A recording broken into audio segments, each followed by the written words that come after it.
Hi friends, ಅನು kitchen ಗೆ ಸ್ವಾಗತ.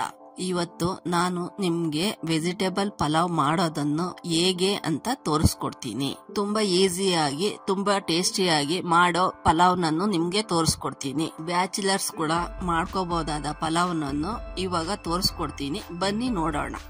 ಮೊದಲು ಸ್ಟವ್ ಹಚ್ಕೊಂಡು ಕುಕ್ಕರ್ ನಿಟ್ಟಿ ಅದಕ್ಕೆ 2 ಸ್ಪೂನ್ ಎಣ್ಣೆನ ಹಾಕಿ. ಎಣ್ಣೆ ಕಾಯ್ದಿದೆ.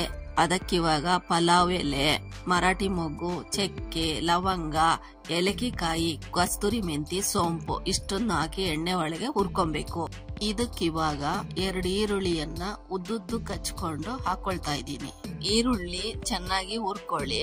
ಅದು ಹಸಿ ವಾಸನೆ ಬಂದ್ರೆ ಪಲಾವು ಚೆನ್ನಾಗಿರಲ್ಲ. ಅದಕ್ಕೋಸ್ಕರ ಈರುಳ್ಳಿನ ಚೆನ್ನಾಗಿ ಹುರ್ಕೊಬೇಕು. ಈರುಳ್ಳಿ ಹುರ್ಕೊಂಡಿದ್ದಾಗಿದೆ. ಈರುಳ್ಳಿ ಕೆಂಪು ಬಣ್ಣಕ್ಕೆ ಬಂದಿದೆ. ಇಷ್ಟು ಹುರ್ಕೊಂಡಿದ್ರೆ ಸಾಕು. ಇದಕ್ಕೆ 2 ಟೊಮೊಟೊ ಹಣ್ಣನ್ನ ಸಣ್ಣದಾಗಿ ಹಚ್ಕೊಂಡು ಹಾಕೊಳ್ತಾ ಇದ್ದೀವಿ. ಈರುಳ್ಳಿ ಟೊಮೊಟೊ ಎರಡನ್ನು ಚೆನ್ನಾಗಿ ಹುರ್ಕೊಬೇಕು. ಈರುಳ್ಳಿ ಟೊಮೊಟೊ ಎರಡನ್ನು ಹುರ್ಕೊಂಡಿದೀವಿ. ಇದಕ್ಕೆ ಮಸಾಲೆಗಳನ್ನ ಸೇರಿಸಬೇಕು. 1/4 ಚಮಚ ಅರಿಶಿನ ಪುಡಿ, ಅರ್ಧ ಚಮಚ ಅಚ್ಚ ಖಾರದ ಪುಡಿ, 1 ಚಮಚ ಧನಿಯಾ ಪುಡಿ. ಈರುಳ್ಳಿ ಟೊಮೊಟೊ ಜೊತೆಗೆ ಮಸಾಲೆಗಳನ್ನ ಚೆನ್ನಾಗಿ ಮಿಕ್ಸ್ ಮಾಡ್ಕೊಳ್ಳಿ. ಬೀನ್ಸ್, ಕ್ಯಾರೆಟ್, ನೌಕಲ್ಲು ಈ 3 ಸಣ್ಣದಾಗಿ ಹಚ್ಕೊಂಡು ಬಟಾಣಿನೂ ಅದ್ರ ಜೊತೆಗೆ ಸೇರಿಸ್ಕೊಂಡು ಕುಕ್ಕರ್ ಒಳಗೆ ಹಾಕೊಳ್ತಾ ಇದ್ದೀನಿ.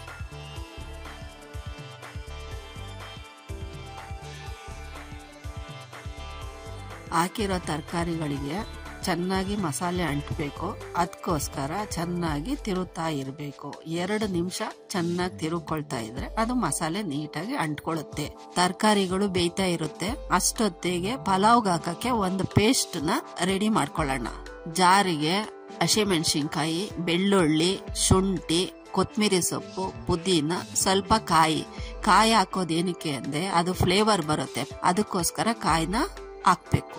ಇದಿಷ್ಟು ಮಿಕ್ಸಿಯಲ್ಲಿ ರುಬ್ಕೊಳ್ಳಿ. ಇವಾಗ ರುಬ್ಕೊಂಡಿದ್ದಾಗಿದೆ.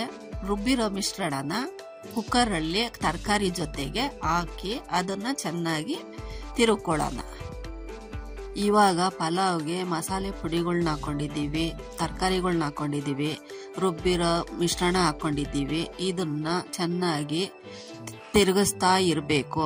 5 ನಿಮಿಷ ತರಕಾರಿಗಳನ್ನ ಚೆನ್ನಾಗಿ ಹುರ್ಕೊಂಡ್ರೆ ತರಕಾರಿಗಳಿಗೆ ಮಸಾಲೆ ಚೆನ್ನಾಗಿ ಅಂಟ್ಕೊಳ್ಳುತ್ತೆ.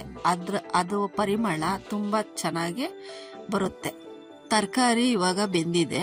ತೊಳೆದಿಟ್ಟಿರೋ ಅಕ್ಕಿನ ಕುಕ್ಕರ್ಗೆ ಹಾಕೊಳ್ತಾ ಇದ್ದೀವಿ. ಕೆಲವರು ಅಕ್ಕಿ ಹಾಕಿದ ತಕ್ಷಣ ನೀರ್ ಹಾಕ್ಬಿಟ್ಟು ಕುಕ್ಕರ್ನ ಮುಚ್ಚಿಬಿಡ್ತಾರೆ. ಪಲಾವ್ ಆಯ್ತು ಅಂತ ಹೇಳ್ಬಿಟ್ಟು ಸುಮ್ನೆ ಹಾಕ್ತಾರೆ. ಆದ್ರೆ ಇದು ಆತರ ಅಲ್ಲ. ಅಕ್ಕಿ ಹಾಕಿದ್ಮೇಲೆ ನಾವು ಅಕ್ಕಿನ ಚೆನ್ನಾಗಿ ಮಸಾಲೆ ಒಳಗೆ ತಿರುಗಿಸ್ತಾ ಇರಬೇಕು. ಅಕ್ಕಿ, ತರಕಾರಿ, ಮಸಾಲೆ ಜೊತೆಗೆ ಎಲ್ಲ ಚೆನ್ನಾಗಿ ಮಿಕ್ಸ್ ಆಗಿದೆ. ಇದಕ್ಕೆ 2 ಗ್ಲಾಸ್ ನೀರ್ ಹಾಕೊಳ್ತಿದ್ದೀನಿ. ಯಾಕಂದ್ರೆ 1 ಗ್ಲಾಸ್ ನಾನು ಅಕ್ಕಿ ಹಾಕಿದ್ದೀನಿ. ಅದಕ್ಕೋಸ್ಕರ 2 ಗ್ಲಾಸ್ ನೀರ್ ಹಾಕ್ತಾ ಇದ್ದೀನಿ. ಇವಾಗ ರುಚಿಗೆ ತಕ್ಕಷ್ಟು ಉಪ್ಪನ್ನು ಹಾಕಿ ಕೊತ್ತಂಬರಿ ಸೊಪ್ಪು, ಪುದೀನ ಫ್ಲೇವರ್ ಬರೋದಕ್ಕೆ ಅದನ್ನ ಹಾಕಿ ಚೆನ್ನಾಗಿ ಕೈ ಆಡಿಸ್ಬಿಟ್ಟು ಕುಕ್ಕರ್ ಬಾಯ್ನ ಮುಚ್ಚಿಬಿಟ್ಟು 2 ವಿಸಲ್ನ ಕೂಗಿಸ್ಕೊಂಡ್ರೆ ನಮ್ ಪಲಾವು ರೆಡಿ ಆಗಿರುತ್ತೆ.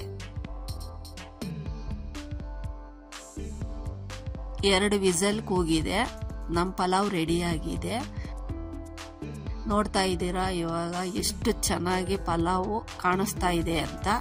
ಇದನ್ನ ಒಂದ್ಸತಿ ಕೈಯಲ್ಲಿ ತಿರುಗಿಸ್ಕೊಂಡು ನೋಡಿದ್ರೆ ಪಲಾವು ರೆಡಿ ಆಗಿರುತ್ತೆ. ತುಂಬಾ ಸಿಂಪಲ್ ಆಗಿ ಈಸಿಯಾಗಿ ಮಾಡುವ ಪಲಾವು ಮಾಡಿದೀನಿ. ಇದು ಯಾವಾಗ ಬೇಕಾದ್ರೂ ಯಾರು ಬೇಕಾದ್ರೂ 5 ನಿಮಿಷದಲ್ಲಿ ಮಾಡ್ಕೊಂಡು ತಿನ್ಬಹುದು. ನೋಡಿದ್ರಲ್ಲ ನಮ್ಮ ಪಲಾವ್ನ ಎಷ್ಟು ಸಿಂಪಲ್ ಆಗಿ ಮಾಡಿದ್ವಿ ಅಂತ ಹೇಳ್ಬಿಟ್ಟು ನೀವು ಕೂಡ ಮಾಡಿ ನೋಡಿ, ಟ್ರೈ ಮಾಡಿ. ಇದೇ ತರ ಸಿಂಪಲ್ ಅಡುಗೆಗಾಗಿ ಅನುಸ್ ಕಿಚನ್ ನ ಸಬ್ಸ್ಕ್ರೈಬ್ ಮಾಡಿ.